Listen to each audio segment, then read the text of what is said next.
Mysuru PDO Lakshmikanta ದೇವಾಲಯದಲ್ಲಿ ಪರಭಾರೆ ಮಾಡಿಕೊಂಡಿದ್ದಾನಂತೆ. ಕಳಲೆ ಲಕ್ಷ್ಮೀಕಾಂತ ದೇವಾಲಯದ ಆಸ್ತಿ ಅಕ್ರಮ ಪರಭಾರೆ. ಅರ್ಚಕನ ಸಂಬಂಧಿಕರೇ ಅಕ್ರಮದ ಪ್ರಮುಖ ಆರೋಪಿಗಳು. ಓಕೆ, ವರದರಾಜನ್ ಮತ್ತು ಎಚ್.ಎಸ್. ರವಿಶಂಕರ್ಗೆ ಅಕ್ರಮ ಈ ಸ್ವತ್ತು ವರ್ಗಾವಣೆ ಮಾಡಲಾಗಿದೆ. 50x50 150 ಅಡಿಯಷ್ಟಿರುವಂತಹ ಕಲ್ಲಿನ ಮಂಟಪದ ಜಾಗ ಕಬಳಿಕೆ ಮಾಡಲಾಗಿದೆ ಅಂತೆ. 92x82 ಅಡಿಯ ಗಾರೆ ತೊಟ್ಟಿಯ ಜಾಗಕ್ಕೂ ಅಕ್ರಮ ದಾಖಲೆ. 2020-23 ಅವಧಿಯಲ್ಲಿನ ಅಕ್ರಮ ದಾಖಲೆ ಸಮೇತ ಸಾಬೀತಾಗಿದೆ. 2020-23ರಲ್ಲಿ ಪಿಡಿಒ ಆಗಿದ್ದಂತ ಮಹೇಶ್ ವಿರುದ್ಧ ಅಕ್ರಮ ಇದೀಗ ಸಾಬೀತಾಗ್ತಾ ಇದೆ. ನಿಮ್ಮ ಅಶ್ವವೇಗ ನ್ಯೂಸ್ನಲ್ಲಿ ಬಿಗ್ ಎಕ್ಸ್ಕ್ಲೂಸಿವ್ ಸ್ಟೋರಿಯನ್ನು ನಾವು ನಿಮಗೆ ತೋರಿಸ್ತಾ ಇದ್ದೀವಿ. ಅವ್ಯವಹಾರದ ಪಾಲುದಾರ ಪಿಡಿಒ ಮಹೇಶ್ ವಿರುದ್ಧ ಕ್ರಮ ಆಗುತ್ತಾ ಇಲ್ವಾ? ಆಗ್ಲೇಬೇಕು. ಆಗುತ್ತಾ ಇಲ್ಲ ಅಂದ್ರೆ ಹೆಂಗ್ರಿ? ಆಗ್ಲೇಬೇಕು. ಮುಜರಾಯಿ ಸಚಿವ ರಾಮಲಿಂಗಾರೆಡ್ಡಿ ಅವರೇ, ನಿಮ್ಗೆ ನಾವು ಸುದ್ದಿ ತಲುಪಿಸ್ತಾ ಇದ್ದೀವಿ ನೋಡಿ. ಮೈಸೂರು ಉಸ್ತುವಾರಿ ಮಂತ್ರಿ ಮಹದೇವಪ್ಪನವರೇ, ಸ್ವಲ್ಪ ಗಮನ ಹರಿಸಿ. ಕುಸ್ತಿ ಕಾದಾಟದ ಹೊರತಾಗಿ ನಿಮ್ಮ ಜಿಲ್ಲೆಯಲ್ಲಿ ಏನೇನೋ ಆಗ್ತಾ ಇದೆ, ಸ್ವಲ್ಪ ಗಮನ ಹರಿಸಿ. ಇಂಥದ್ದೆಲ್ಲ ನೋಡುವಾಗ ಸಂಪೂರ್ಣವಾಗಿ ಮುಜರಾಯಿ ಇಲಾಖೆಗೆ ಹೋಗಿಬಿಡಬೇಕು. ನೋಡಿ, ಅಲ್ಲಿ ಯಾರು ಅರ್ಚಕರಿದ್ದಾರೆ, ಆ ಅರ್ಚಕರು ಮತ್ತು ಅವರ ಸಂಬಂಧಿಕರೇ ಮುಖ್ಯ ಆರೋಪಿಗಳಂತೆ. ಇಲ್ಲಿ ಅವರ ಕೈವಾಡದಿಂದಲೇ, ಅವರ ಶಾಮೀಲಿನಿಂದಲೇ ಇಷ್ಟೆಲ್ಲ ಅಕ್ರಮಗಳಾಗಿದೆ ಅನ್ನುವಂಥ ಸತ್ಯಾಂಶ ಇದೀಗ ಹೊರಗಡೆ ಬರ್ತಾ ಇದೆ.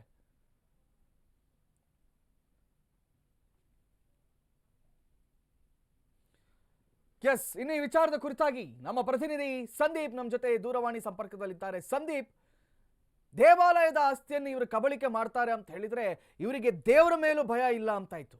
ಪಾಪ ಆ ಭಾಗದ ಜನರೆಲ್ಲರೂ ಬಂದು ಡೊನೇಷನ್ಗಳನ್ನು ಕೊಟ್ಟು ದೇವರನ್ನ ನಂಬ್ಕೊಂಡು ಹುಂಡಿಗೆ ಕಾಸು ಹಾಕಿದ್ರೆ ಅದನ್ನೆಲ್ಲ ನುಂಗ್ತಾರಲ್ಲ ಇವರೆಲ್ಲ ಮನುಷ್ಯರೇ ಎಂತವ್ರು ಅಂತ. ಸಂದೀಪ್, ಕಾರ್ತಿಕೇನು ನಂಜನಗೂಡು ತಾಲೂಕಿನ ಕಳಲೆ ಗ್ರಾಮ ಪಂಚಾಯಿತಿ ವ್ಯಾಪ್ತಿಯಲ್ಲಿ ಪಿಡಿಒನೇ ಖುದ್ದು ಮುಜರಾಯಿ ಇಲಾಖೆ ದೇವಾಲಯದ ಆಸ್ತಿಯನ್ನ ಕಬಳಿಕೆ ಮಾಡಿರುವಂತಹದ್ದು ಮತ್ತು ಬೇರೆಯವರಿಗೆ ಪರಾಬರೆ ಮಾಡಿಕೊಟ್ಟಿರ್ತಕ್ಕಂಥ ಘಟನೆ ತನಿಖೆಯಿಂದ ಈಗ ಬಯಲಿಗೆ ಬಂದಿರತಕ್ಕಂತಹದ್ದು. ಈ ಒಂದು ಗ್ರಾಮದ ಬಹಳ ಇತಿಹಾಸ ಪ್ರಸಿದ್ಧ ದೇವಾಲಯದ ಒಂದು ಆಸ್ತಿಯನ್ನ ಈತ ಈ ರೀತಿಯಾಗಿ ಅನ್ಡಾಕ್ಯುಮೆಂಟಲಿ ಒಂದು ಪರಾಬರಿಯನ್ನ ಮಾಡ್ಕೊಂಡಿರ್ತಕ್ಕಂಥದ್ದು. 50x50 ನಿವೇಶನ ಒಂದಾದ್ರೆ 150 ಅಡಿಯ ಉದ್ದಿನ ಕಲ್ಲಿನ ಮಂಟಪದ ಜಾಗವನ್ನು ಕೂಡ ಏನು ಕಬಳಿಕೆಯನ್ನ ಮಾಡಿರ್ತಕ್ಕಂಥದ್ದು. ಈ ಒಂದು ಪ್ರಕರಣದ ಆರೋಪಿಗಳು ಯಾರು ಅನ್ನೋಂತ ನೋಡೋದಾದ್ರೆ ಬೇಲಿಯೇ ಎದ್ದು ಹೊಲ ಮೇಯ್ದಂತೆ ಅರ್ಚಕರ ಸಂಬಂಧಿಕರೇ ಈ ಒಂದು ಏನು ಪ್ರಕರಣದ ಪ್ರಮುಖ ಆರೋಪಿಗಳಾಗಿರ್ತಕ್ಕಂಥದ್ದು. ಈ ಒಂದು ವಿಚಾರದ ಕುರಿತಾಗಿ ಸಾಕಷ್ಟು ಸಂಘಟನೆಗಳು ದೂರನ್ನ ಕೂಡ ತಾಲೂಕು ಆಡಳಿತಕ್ಕೆ ಕೊಟ್ಟಿದ್ರು. ತಾಲೂಕು ಆಡಳಿತದ ಇಒ ಆಗಿರ್ತಕ್ಕಂಥ ರಾಜೇಶ್ ರವರು ಕೂಡ ಈ ಒಂದು ಬಂದು ದಾಖಲಾತಿಯನ್ನ ಪರಿಶೀಲನೆ ಮಾಡಿ ಇದೀಗ ಇಲ್ಲಿ ತಪ್ಪು ಎಸಗಿರ್ತಕ್ಕಂಥದ್ದು ಮತ್ತು ಏನು ಅಕ್ರಮವಾಗಿ ಒಂದು ಈ ಸ್ವತ್ತನ್ನ ಕೂಡ ಈ ಒಂದು ಜಾಗಕ್ಕೆ ಮಾಡಿಕೊಟ್ಟಿರ್ತಕ್ಕಂಥದ್ದು ಈಗ ರುಜುವಾತಾಗಿರ್ತಕ್ಕಂಥದ್ದು. ಇಒ ರಾಜೇಶ್ ರವರು ಕೂಡ ಈಗ ಜಿಲ್ಲಾ ಪಂಚಾಯತಿ ಸಿಇಒ ರವರಿಗೆ ಪತ್ರವನ್ನ ಬರೆದು ಈ ಏನು ಅಕ್ರಮ ಎಸಗಿರ್ತಕ್ಕಂಥ ಪಿಡಿಒ ಮತ್ತು ಈ ಒಂದು ಅಕ್ರಮದಲ್ಲಿ ಭಾಗಿಯಾಗಿರ್ತಕ್ಕಂಥ ಆರೋಪಿಗಳ ಮೇಲೆ ತಾಲೂಕು ಏನು ಕಾನೂನು ಕ್ರಮವನ್ನ ಜರುಗಿಸಬೇಕು ಮತ್ತು ಈ ಒಂದು ಈ ಸ್ವತ್ತನ್ನ ರದ್ದುಪಡಿಸಬೇಕು ಅಂತ ಹೇಳಿ ಈಗ ಪತ್ರವನ್ನ ಕೂಡ ಜಿಲ್ಲಾ ಪಂಚಾಯತ್ ಸಿಇಒಗೆ ಬರೆದಿದ್ದು ಮುಂದಿನ ನಿರ್ಣಯಗಳನ್ನ ಕಾದ್ ನೋಡ್ಬೇಕಿದೆ. ಕಾರ್ತಿಕ್, ಥ್ಯಾಂಕ್ ಯು ಸಂದೀಪ್ ತಮ್ಮೆಲ್ಲ ಮಾಹಿತಿಗಳಿಗಾಗಿ. ನಿಮ್ಮ ಅಶ್ವವೇಧ ಈ ಸುದ್ದಿಯನ್ನು ನಾವು ಬ್ರೇಕ್ ಮಾಡ್ತಾ ಇದ್ದೀವಿ. ನುಂಗಬೇಕ್ರಿ, ದುಡಿದು ತಿನ್ಬೇಕು. ಹಿಂಗೆ ಸಾರ್ವಜನಿಕರ ದುಡ್ಡಿನಲ್ಲಿ ದೇವಾಲಯದ ಆಸ್ತಿಗಳನ್ನ ನನಗೆ ದೇವರು ದಿನರಂದ್ರೂ ಕೂಡ ಯಾವುದೇ ಭಯ ಇಲ್ಲ ಅಂತ ಹೇಳ್ಕೊಂಡು ದೇವಸ್ಥಾನದ ಆಸ್ತಿಗಳನ್ನ ನುಂಗೋದಿದೆಯಲ್ಲ, ಇದೊಂದು ಅಕ್ಷಮ್ಯ ಅಪರಾಧ. ಮೈಸೂರು ದೇವಾಲಯಗಳ ನಗರಿ, ಅದು ಸಾಂಸ್ಕೃತಿಕ ನಗರಿ. ಅದೆಷ್ಟೋ ಇಂತಹ ಪ್ರಾಚೀನ ದೇವಾಲಯಗಳಿವೆ. ಮತ್ತೊಮ್ಮೆ ಸರ್ಕಾರ, ರಾಜ್ಯ ಸರ್ಕಾರ ಎಲ್ಲದನ್ನ ಕೂಡ ಕೂಲಂಕುಷವಾಗಿ ಪರಿಶೀಲನೆ ಮಾಡುವಂತ ಅಗತ್ಯತೆ ಇದೆ. ಇವನಂತ ಹುಳಗಳು, ಮಹೇಶನಂತ ಹುಳಗಳು ಅದೆಷ್ಟು ಜನರಿದ್ದಾರೋ ಮೈಸೂರಲ್ಲಿ, ಅದೆಷ್ಟು ದೇವಾಲಯಗಳನ್ನ ತಮ್ಮ ಪರಭಾರೆಗೆ ಮಾಡ್ಕೊಂಡಿದ್ದಾರೋ ಇನ್ನಷ್ಟೇ ತನಿಖೆ ಆಗಬೇಕಾಗಿದೆ. ರಾಜ್ಯ ಸರ್ಕಾರದ ಹತ್ರ ನಾವು ಕೇಳ್ಕೊಳ್ತಾ ಇದ್ದೀವಿ. ರಾಮಲಿಂಗಾರೆಡ್ಡಿ ಅವರೇ, ನಿಮ್ಮ ಹತ್ರ ಕೇಳ್ಕೊಳ್ತಾ ಇದ್ದೀವಿ, ಕೂಡಲೇ ಈ ಪ್ರಕರಣವನ್ನ ಸೀರಿಯಸ್ ಆಗಿ ತಗೊಂಡು ತನಿಖೆಯನ್ನ ಮಾಡಬೇಕಾಗಿದೆ ನೀವು. ಇನ್ನು ಜನಸಂಗ್ರಾಮ ಪರಿಷತ್ ಸದಸ್ಯ ನಗರ್ಲೆ ವಿಜಯ್ ಕುಮಾರ್ ಅವರು ನನ್ನ ಜೊತೆ ಸಂಪರ್ಕದಲ್ಲಿದ್ದಾರೆ. ಸರ್, ಕೇಳಿಸ್ತಾ ಇದೆಯಾ? ಕೇಳಿಸ್ತಿದೆ ಸರ್. ನಮಸ್ಕಾರ ಸರ್, ಕೇಳಿಸ್ತಿದೆ. ಏನಿದು ಪ್ರಕರಣ ಇವತ್ತು ಹೊರಗಡೆ ಬಂದಿರುವಂತದ್ದು? ಆ ದೇವಸ್ಥಾನದ ಜಾಗವನ್ನೇ ಪರಭಾರೆ ಮಾಡ್ತಾರೆ ಅಂತ ಹೇಳಿದ್ರೆ ಬಹಳ ಆಶ್ಚರ್ಯ ಅಲ್ಲ ಸರ್ ಇದು?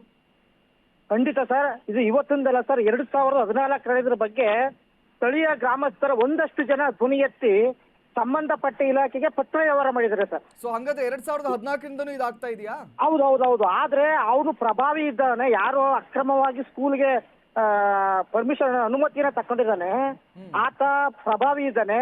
ಸಂಬಂಧಪಟ್ಟ ಅಧಿಕಾರಿಗಳಿಗೆ ಶಾಲೆಯಲ್ಲಿ ಬರ್ತಕ್ಕಂಥ ಮಕ್ಕಳು ಕೂಡ ಅಂತ ಡೊನೇಷನ್ ಹಣವನ್ನ ಲಕ್ಷನ ಕೊಟ್ಟು ಅದನ್ನ ಪರಭಾರ ಮಾಡಿದ್ದಾನೆ ಸರ್. ಅಲ್ಲ ಸರ್, ಲಕ್ಷ ಕೊಟ್ಟ ಕೂಡಲೇ ಪರಭಾರ ಮಾಡಕ್ಕೆ ಹೆಂಗ್ ಸಾಧ್ಯ? ಅದು ಸರ್, ಹೆಂಗ್ ಸರ್? ಗೌರ್ಮೆಂಟ್ ಆಸ್ತಿ ಆಗುತ್ತಲ್ವಾ, ಮುಜರಾಯಿ ಹೌದು ಇಲಾಖೆಗೆ ಹೌದು ಬರುತ್ತೆ. ಹೌದು ಸರ್, ಮಾಡಿದಾಗ ಅದು ಮಾಹಿತಿ ಗೊತ್ತಿರಲಿಲ್ಲ. ಇದು ಆತನು ಸುಧಾ ಅಲ್ಲಿರ್ದ ಪೂಜಾರಿಯನ್ನ ಒಳಗೊಂಡು ಒಳಕ್ಕೆ ಹಾಕೊಂಡು ಆ ಒಂದು ಖಾತೆ ಏನಿದೆಯಲ್ಲ ಅದನ್ನ ಅಲ್ಲಿಂದ ಯಾರು ಸರಿ ಗ್ರಾಮದಲ್ಲಾಗಿರ್ಲಿ ಬೇರೆಯವರಿಗೆ ಗೊತ್ತಿರಲಿಲ್ಲ. ಆಸ್ತಿ ಇದು ದೇವಸ್ಥಾನದ ಆಸ್ತಿ ಅಂತ ಕೆಲವು ವ್ಯಕ್ತಿಗಷ್ಟೇ ಗೊತ್ತಿತ್ತು. ಆಮೇಲೆ ಅದನ್ನ ನಿರಂತರವಾಗಿ ಪತ್ರ ವ್ಯವಹಾರ ಮಾಡಿದ್ಮೇಲೆ ಅಧಿಕಾರಿಗಳು ಬಂದು ಮೂಲ ದಾಖಲಾತಿಗಳನ್ನ ಪರಿಶೀಲನೆ ಮಾಡಿ ಮೇಲ್ನೋಟಕ್ಕೆ ಈತ ದೇವಸ್ಥಾನ ಲಕ್ಷ್ಮೀಕಾಂತ ದೇವಸ್ಥಾನದ ಕಲ್ಲಿನ ಮಂಟಪವನ್ನ ಒತ್ತುವರಿ ಮಾಡಿದ್ದಾನೆ ಅಂತ ಹೇಳಿ ಸಂಬಂಧಪಟ್ಟ ಜಿಲ್ಲಾ ಪಂಚಾಯತ್ ಮುಖ್ಯ ಕಾರ್ಯನಿರ್ವಾಹಕ ಅಧಿಕಾರಿಗಳಿಗೆ ಬರೆದ ಮೇಲೆ ನಮಗೆ ಸತ್ಯ ಗೊತ್ತಾದ್ದು ಸರ್. ಇತ್ತೀಚೆಗೆ ನಿರಂತರ ಹೋರಾಟ ಮಾಡಿದ್ವಿ. ನೀವೆಲ್ಲ ಊರಿನ ಗ್ರಾಮಸ್ಥರೆಲ್ಲ ಏನ್ ಹೇಳ್ತಾರೆ ಇದಕ್ಕೆ? ಏನಾದ್ರೂ ತೀರ್ಮಾನ ತಗೊಂಡಿದ್ದಾರಾ? ಹೌದು, ಕೆಲವರು ತಗೊಂಡಿದ್ದಾರೆ ಸರ್. ಕೆಲವರು ಆತನ ಗ್ರಾಮಸ್ಥರೇನಾಗಿದೆ, ನಮ್ಮ ಶಾಲೆ ಮಕ್ಕಳಿಗೆ ಪಾಠ ಹೇಳ್ಕೊಡ್ತಾನೆ, ಇರ್ಲಿ ಬಿಡು ಅಂತ ಕೆಲ ಜನರುಗಳನ್ನ ಈತನೇ ತಲೆಗೆ ನಿಮ್ ಮಕ್ಕಳಿಗೆ ನಾನು ಪಾಠ ಮಾಡ್ತಾ ಇದ್ದೀನಿ. ಒಂದ್ ಹೇಳ್ತೀನಿ ಕೇಳಿ, ಇಂಥವ್ರಿಂದ ಪಾಠ ಹೇಳಿಸ್ಕೊಂಡ್ರೆ ಮಕ್ಕಳಿಗೆ ತಲೆಗತ್ತಲ್ಲ ಸರ್. ಖಂಡಿತ ಸರ್. ಇಂಥವ್ರನ್ನ ಏನಂತ ಗುರುಸ್ಥಾನಿಯಾಗಿ ನೋಡ್ಬೇಕು ಹೇಳಿ? ಇಂಥವ್ರನ್ನ ಕಳ್ಳರು ಅಂತ ಕರಿಬೇಕು. ಹೌದು ಸರ್, ಇದ್ರ ಏನಾಗಿದೆ, ಇನ್ನೊಂದು ಏನ್ ಮಾಡಿದ್ದಾನೆ ಅಂತಂದ್ರೆ 2019ರಲ್ಲಿ ಆತ PDOನ ಯಾವುದೇ ಮೂಲ ದಾಖಲಾತಿಗಳಿಲ್ಲದೆ ಖಾತೆ ಮಾಡ್ಕೊಟ್ಟಿದ್ದಾನೆ. ನಾನು ಮಾಹಿತಿ ಹಕ್ಕು ಅಡಿಯಲ್ಲಿ ಈ ಒಂದು ಜಾಗ ಸರ್ವೆ ನಂಬರ್ ಹಾಕ್ಬಿಟ್ಟು ಇದಕ್ಕೆ ಏನೇನ್ ಮಾಲೀಕರು ಏನು ಖಾತೆ ಮಾಡಿಸ್ಕೊಳ್ಳೋ ಮಾಲೀಕರು ಏನೇನ್ ದಾಖಲೆ ಕೊಟ್ಟರೆ ಅದೆಲ್ಲ ಪ್ರತಿ ಕೊಡಿ ಅರ್ಜಿ ಅಂತ ಕೇಳಿದ್ರೆ ಆತ ಮಾಹಿತಿನೇ ಕೊಡ್ಲಿಲ್ಲ. ಮಾಹಿತಿ ಆಯೋಗಕ್ಕೆ ಹೋದ್ಮೇಲೆ ಅವರು ಅಲ್ಲೂ ಆದೇಶ ಮಾಡ್ತಾರೆ ಕೊಡಿ ಅಂತ, ಅವಾಗ್ಲೂ ಕೊಡಲ್ಲ. ಆದ್ರೂ ಪ್ರತಿ ಹಿಡ್ಕೊಂಡು ಇವಾಗ ಕಂಪ್ಲೇಂಟ್ ಮಾಡಿದಾಗ ಅವರು ಬಂದು ಕಚೇರಿ ಅಂದ್ರೆ ಗ್ರಾಮ ಪಂಚಾಯತಿಗೆ ಬಂದು ಕಡತಗಳನ್ನ ಪರಿಶೀಲನೆ ಮಾಡಿದಾಗ ಆ ಕಡತದಲ್ಲಿ ಒಂದು ದಾಖಲೆಗಳು ಇರಲ್ಲ. ಹಾಗಂತ ನಮಗೆ ಎಂಡಸ್ಮೆಂಟೇ ಕೊಟ್ಟಿದ್ದಾರೆ, ಕಡತಗಳಲ್ಲಿ ಮೂಲ ದಾಖಲಾತಿಗಳಿಲ್ಲ ಅಂತ ಅವರು ಲಿಖಿತವಾಗಿ ಬರೆದು ಕೊಟ್ಟಿದ್ದಾರೆ. ಇದೆಲ್ಲ ಆದ್ಮೇಲೆ ಆ PDO ವಿರುದ್ಧ ಸೂಕ್ತ ಕಾನೂನು ಕ್ರಮ ತಗೋಬೇಕು ಅಂತ ಸಕ್ಷಮ ಪ್ರಾಧಿಕಾರಕ್ಕೆ ಅವರು ರಿಪೋರ್ಟ್ ಹಾಕಿದ್ದಾರೆ. ಮತ್ತೆ ಅವರಿಗೆ 2-3 ಬಾರಿ ನೋಟಿಸ್ ಕೊಟ್ಟಿದ್ದಾರೆ. ಆ ನೋಟಿಸ್ಗೂ ಸುಧಾ ಉತ್ತರ ಕೊಟ್ಟಿಲ್ಲ ಅವನು, ಯಾರು PDO ಮಹೇಶ್ ಅಂತನು. ಬಹಳ ಅಂದ್ರೆ ಅವನು ಹಿಂದೆ ಈಗ ನಮಗನ್ಸುತ್ತೆ ಇಷ್ಟು ಅವನು ಭ್ರಷ್ಟನಾಗಿರ್ಬೇಕಾದ್ರೆ ಅವನ ಹಿಂದೆ ಯಾರಿರ್ಬೋದು ಅಂತ ನಾವು ನೋಡಿದಾಗ ನಮಗೆ ಅನ್ಸುತ್ತೆ ಖಂಡಿತವಾಗ್ಲೂ ರಾಜಕಾರಣಿಗಳು ಅವನ ಹಿಂದೆ ಇದ್ದಾರೆ ಅಂತ ಮೇಲ್ನೋಟಕ್ಕೆ ನಮಗೂ ಕಾಣಿಸುತ್ತೆ ಸರ್. ಹಾಗಾಗಿ ನಾವು ಈ ಹೋರಾಟನ ಬಹಳ ಕಠಿಣವಾಗಿ ತಗೊಂಡಿದ್ದೀನಿ. ಎಷ್ಟು ಬೆಳೆ ಬಾಳಬಹುದು ಅದೇನಾದ್ರೂ ಗೊತ್ತಿದೆ ನಿಮ್ಗೆ? ಅದ್ರ ಬಗ್ಗೆ ನಂಗೆ ಸಂಪೂರ್ಣ ಮಾಹಿತಿ ಇಲ್ಲ ಸರ್. ಪುರಾತನ ಕಾಲದ್ದು ಪುರಾತತ್ವ ಇಲಾಖೆಯವರು ಹೋಗುತ್ತಾ ಅದು? ಹೌದು ಹೋಗಿದ್ದು. ಅಲ್ಲೂ ದೂರು ಕೊಟ್ಟಿವಿ. ಒಂದ್ ಬಾರಿ ಬಂದಾಗ ಅವ್ರು ಒಳಗಡೆನೆ ಬಿಟ್ಟಿಲ್ಲ, ಕಲ್ಲಿನ ದೇವಸ್ಥಾನದ ಒಳಗಡೆನೆ ಬಿಟ್ಟಿಲ್ಲ. ಆದ್ರೆ ಗೆಜೆಟ್ ನೋಟಿಫಿಕೇಶನ್ ಮಾತ್ರ ಕಾಪಿ ಇದೆ. ಗೆಜೆಟ್ 1969ರಲ್ಲಿ ಗೆಜೆಟ್ ನೋಟಿಫಿಕೇಶನ್ ಆಗಿದೆ, ಅದಿದೆ.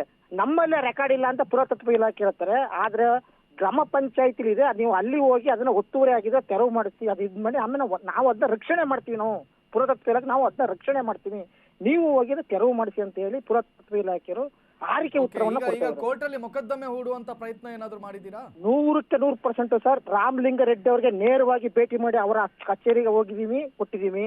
ಮತ್ತೆ ಚಾಮರಾಜಪೇಟೆ ಇರತಕ್ಕಂತ ಕಮಿಷನರ್ ಮುಜರಾಯಿ ಇಲಾಖೆ ಆಯುಕ್ತರಿಗೆ ಪ್ರಿನ್ಸಿಪಲ್ ಸೆಕ್ರೆಟರಿಗೆ ದೂರು ಕೊಟ್ಟು ಬಂದಿದ್ದೀವಿ. ಈಗ ಎಲ್ಲ ಸಂಬಂಧಪಟ್ಟ ಅಧಿಕಾರಿಗೆ ದೂರು ಕೊಟ್ಟಿದ್ದೀವಿ. ಇವ್ರು ಏನಾದ್ರೂ ಕ್ರಮ ಮಾಡಿಲ್ಲ ಅಂತಂದ್ರೆ ನಾನು ಎಲ್ಲ ಪ್ರಿನ್ಸಿಪಲ್ ಸೆಕ್ರೆಟರಿಗಳು, ಎಲ್ಲ ಕಮಿಷನರ್ಗಳು, ಶಿಕ್ಷಣ ಇಲಾಖೆ ಆಗಿರ್ಬೋದು ಮತ್ತು ಮುಜರಾಯಿ ಇಲಾಖೆ ಎಲ್ಲರನ್ನೂ ಪಾರ್ಟಿ ಮಾಡಿ ಲೋಕಾಯುಕ್ತದಲ್ಲಿ ಕಟಕಟ ಮುಂದೆ ನಿಲ್ಲಿಸ್ತಾ ಅಂತ ನಾವು ಇದನ್ನ ಇನ್ನು 2 ತಿಂಗಳು ಮಾಡ್ತೀವಿ ಸರ್. ಇವ್ರು ಕ್ರಮ ವಹಿಸ್ತಿಲ್ಲ. Okay Vijay Kumar, thank you ನಮ್ಮೊಟ್ಟಿಗೆ ಸಂಪರ್ಕಕ್ಕೆ ಬಂದಿದ್ದಕ್ಕೆ.